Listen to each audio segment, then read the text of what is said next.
As a bricks and mortar retailer, we face many challenges in trying to grow our business. And today I want to run through some of the quick ways that you can use to grow your brick and mortar business.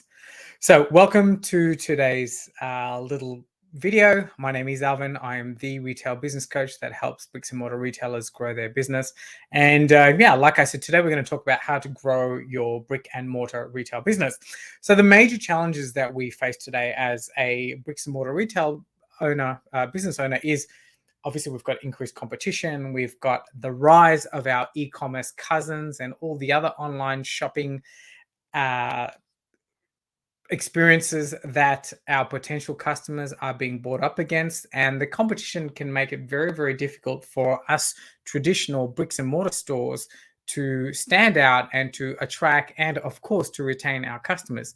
Needless to say, with what we're experiencing in the market at the moment, we do have high operating costs. All that can be rather expensive with utilities, staffing, inventory management, especially for us little guys who are operating within limited budgets. Of course, we have the challenge of evolving consumer behavior. So, many of us are experiencing that our clients and customers are no longer as loyal to our bricks and mortar store as they once used to be. And of course, this is due to the rise of online shopping. Everybody can shop anywhere, whenever they want from their mobile phones. And it's all part of that omni-channel experience that they like to experience as a customer. So this is one of the things that we have to take into consideration when we try and grow our bricks and mortar retail business. So it's really important that as a bricks and mortar retailer, that we continue to remain relevant within our community space, within our marketplace, by embracing some of the things that I'm going to be talking about. So if you've made it this far, awesome. I would really appreciate it if you smash that like button, maybe hit that subscribe button as well. And let's rock and roll. So obviously, so you can stay up to date on all the new things that I put out on how you can grow your retail business. So there's four or five strategies I think I'm going to be talking about today. And the first one, which is always what I talk about whenever we come against any kind of adversity and whenever we come up with any kind of opportunity, is understanding our target market. So by really identifying our target market, we exactly know with a high degree of confidence who our ideal customers are, right? So this is really important because what we end up doing as retailers, as I've spoken about at length, is we end up being all things to all people. And it's very difficult for you to remain competitive, and it's going to be very challenging for you to grow your bricks and mortar retail business if you're kind of catering to everybody. Because if you think about it, if you're creating for everybody, what does that mean? So basically, that means you need to carry a whole heap of products, you need to carry a whole heap of inventory. You probably then need to carry or develop a whole heap of services to complement the products and inventory that you have in store. Not only that, you're going to be in this crazy state where all of a sudden your team members, hopefully they're getting training, I'm going to talk about that later, are going to have to be trained up on all these products and services. And then, as you're probably figuring out, it's the whole marketing side of it. How do you market to 30 or 4 different types of people that you're targeting to get people into your retail store, to show them the products and services that you have in store? It makes it really, really challenging. And without knowing your target market, like I said, you're just basically going to be spread really, really thin. And this happens in all types of businesses, and is applicable to all types of businesses, not just bricks and mortar retail businesses. We really need to know who it is that we're trying to target. And one of the major pushbacks I get is that, oh, Alvin, we're going to exclude other parts of the market. And yes, this is exactly what you want to do. And I think this stems about from the fact that we have little small business kind of thinking. But really, when you when you are a small business, and especially a bricks and mortar retail business, you simply don't have the room to be solving everybody's problems. And that's what it all boils down to. You need to have a look at your ideal customer, have a look at what problems that you can solve for them within the product ranges, within the confines of your bricks and mortar store. Sure, you may have a few target customers, and that's great. That's a lot better than having 33. And so by focusing on the top 3 or 4 target customers that whose problems you're trying to solve within your local community, it's going to make it so much easier for you to grow your business. I've spoken, like I said, at length about your target market. I'll link to that up here where you can go in, watch my video on how to go deep and determine your target market. So what it basically involves is once you know who you're serving, then you can start to understand their needs and preferences. When I say needs and preferences, it's starting to understand what problems can you solve for them. Obviously, we are all in business and businesses are here to solve a problem. And our ideal clients, our target market, have a problem in particular that we can solve by the products and services that we offer into our store. So it's really about getting really clear about what they need, what they prefer, and how we offer up that within our store, within our inventory mix. And that just makes it so much easier. It'll make it so much easier for us to order because we don't have to deal with 1,000 suppliers. We don't have to place 1,000 orders. We can just be really, really focused. And that also helps with our marketing because we don't have to send marketing catalogs, so we can be really, really targeted in our marketing messaging. So it's really important. And then when it gets to execution on the store level, our merchandising, it's so much easier to know that, okay, we are targeting these people and this products and services right here that we're going to put at the end of this gondola is going to be targeting a particular person.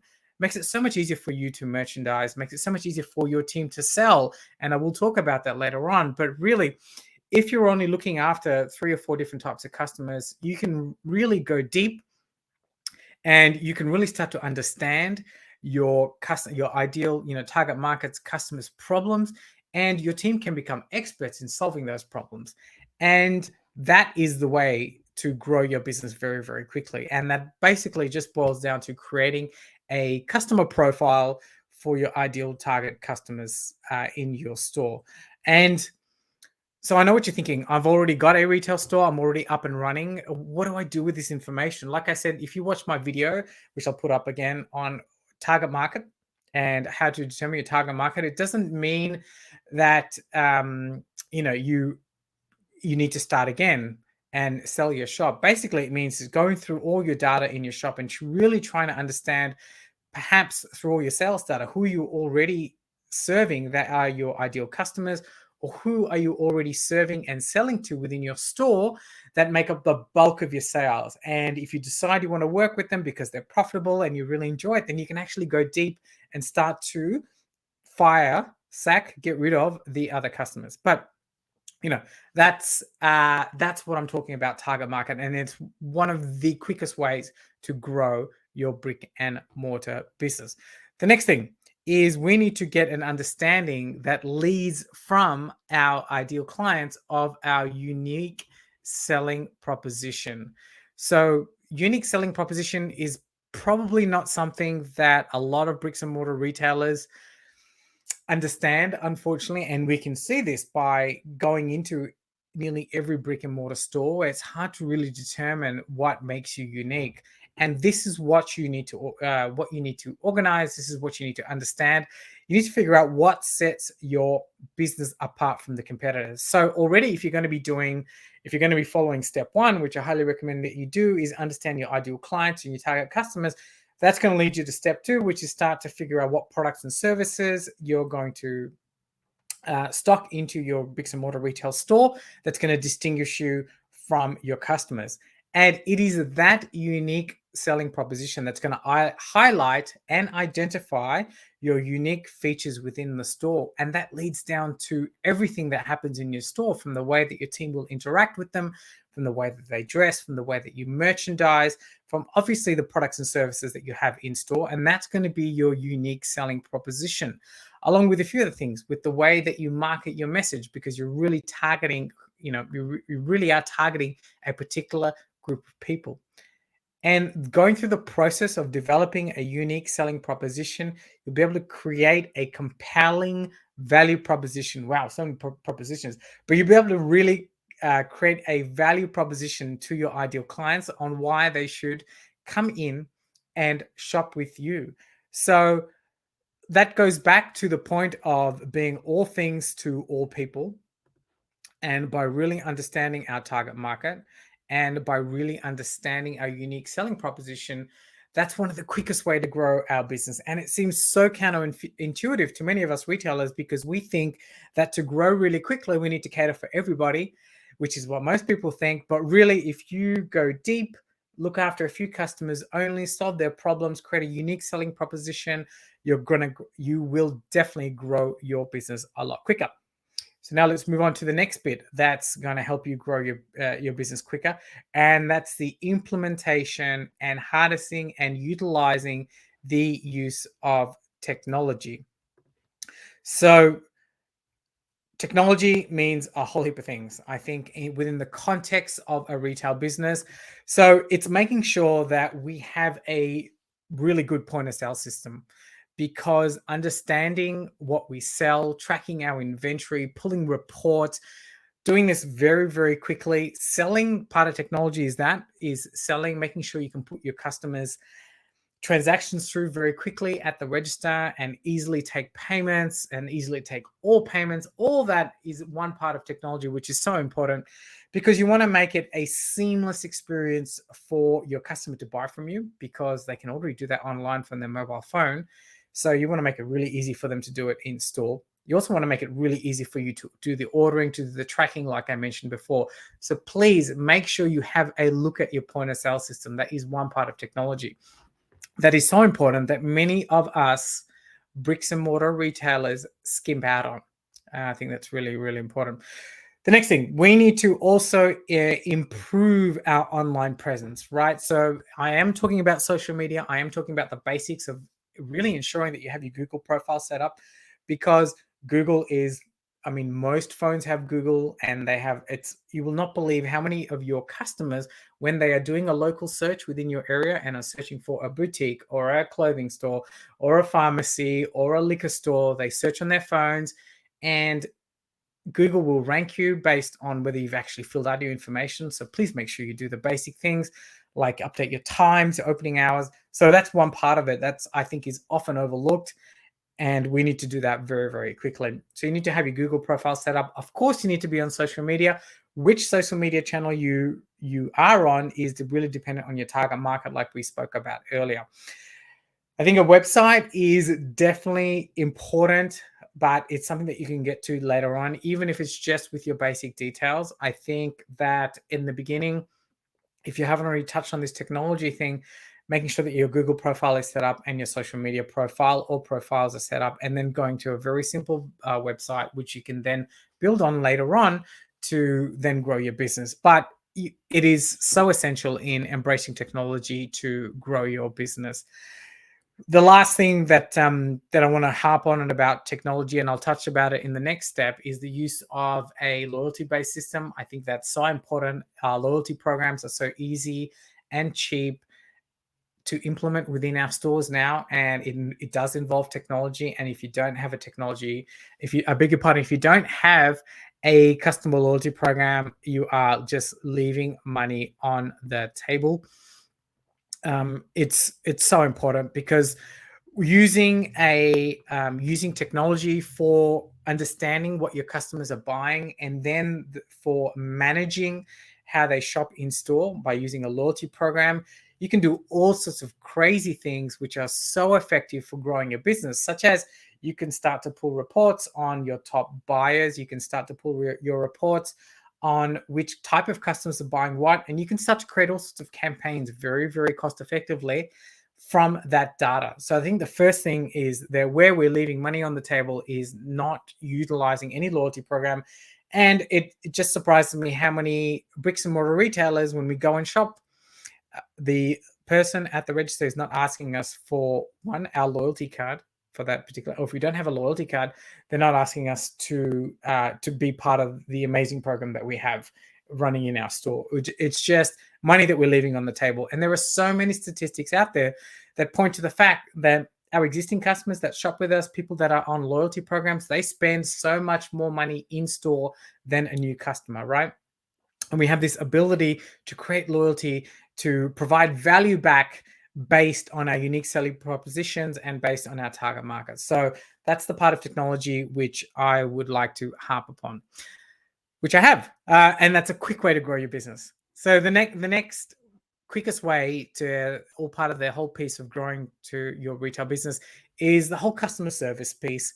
We have a real opportunity here to stand out from our e-commerce cousins, because a lot of people still value and want the human experience, and we have a tremendous opportunity here to pick up the slack on this. And understanding the basics of how to solve our customers' problems in store is so important, and it's something that we don't do well enough as a brick and mortar retailer. Stemming from that, customer service is ensuring that we train our team, and we've got ongoing training. And if you don't know how to do that, I'll put a link up here to how to train your team, because what you need is a rock star team in place to absolutely drive your business growth and drive profitability. So, customer service is so important, and ongoing customer service is a quick way to grow your retail business. The next part of growing our retail business, which often overlooked, is so easy to do, is we're looking at partnerships. So we're looking at here collaborations that we can do with local businesses that we have. For instance, if you think about your customer journey, how they come into you, in the fact that where do they shop before they come in and shop with you, and where do they shop afterwards? There's a great opportunity to team up with these businesses and offer some value to your customers. A very simple thing: if there's a local coffee shop in the area, you can work out a deal with them where, if they shop with you, they get a certain amount of points. You can give them a card; they can go there and get a free coffee. You can reimburse the coffee shop. You can come up with some sort of deal there. But those are little things that get you known in the community, that little things that can drive your average dollar sale up and grow your business very, very quickly. And from there, you can start to really play with cross-promoting and referral marketing and come up with a win-win situation for both businesses, complementary businesses that are within your sort of journey cycle of your clients and customers. The other part that is, depending on your business, which you need to start looking at, is partnerships and collaborations with influencers. If you're in a retail market that is heavily influenced, for instance, with the fashion, technology, it could be worthwhile figuring out who the influencers that are in your local area, and teaming up with them and coming up with some sort of joint venture opportunity to help you, to a mutual benefit for them. You can promote them and they can promote your business as well. So that's one thing, another way to quickly grow your business. And we see a lot of big brands doing this, and there's a tremendous opportunity for us little bricks and mortar retailers in our local community to team up with these influencers and collaborators. And it doesn't have to be all the famous ones, because an influencer or collaborator, when they're just starting out, they're hungry for collaborating with other businesses. So this is an opportunity where you can work hand in hand with them to mutually benefit each other. And it's a quick way to grow your business. Lastly, I think what I want to talk about and a way to grow your bricks and mortar business is to track and measure. This is so important, because without tracking and measuring, you're not really knowing how your business is going.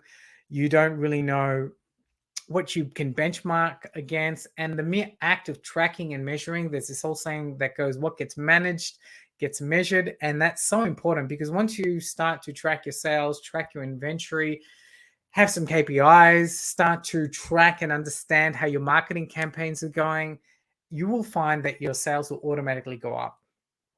And the quickest way to grow your business is to track and measure. So you have empirical evidence of what's working in your store, and then you know exactly what to tweak after that. Because if you're not doing that, all you're kind of doing is guessing and flying on the seat of your pants and trying to figure out if that's working anecdotally. You actually need the hard numbers of tracking and measuring. And it's a skill that not many of us have as bricks and mortar retailers. I mean, nobody teaches us these things, but it's something that you need to develop. I will link to a video that I've done on how to go about tracking and measuring and the importance of it over there in the link above. All right. So that is some of the quickest way that you can grow your bricks and mortar retail business. If you've probably realized now, these are all the basic things that you probably think, yes, they're really, really easy, but it's the basic things that many of us bricks and mortar retailers forget.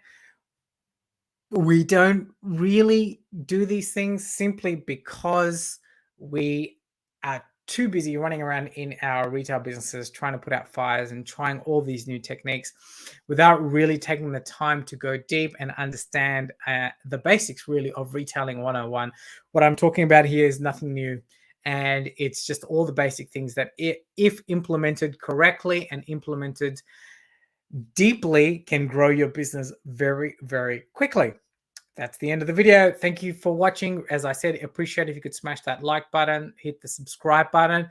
And if you're interested in networking and joining a community of bricks and mortar retail business owners, I'll put the link down below. You can come join us on Facebook. We have an engaged community there. We can network, learn from other bricks and mortar retailers, and we provide a lot of value for our bricks and mortar retailers over there. Until next time. See you again.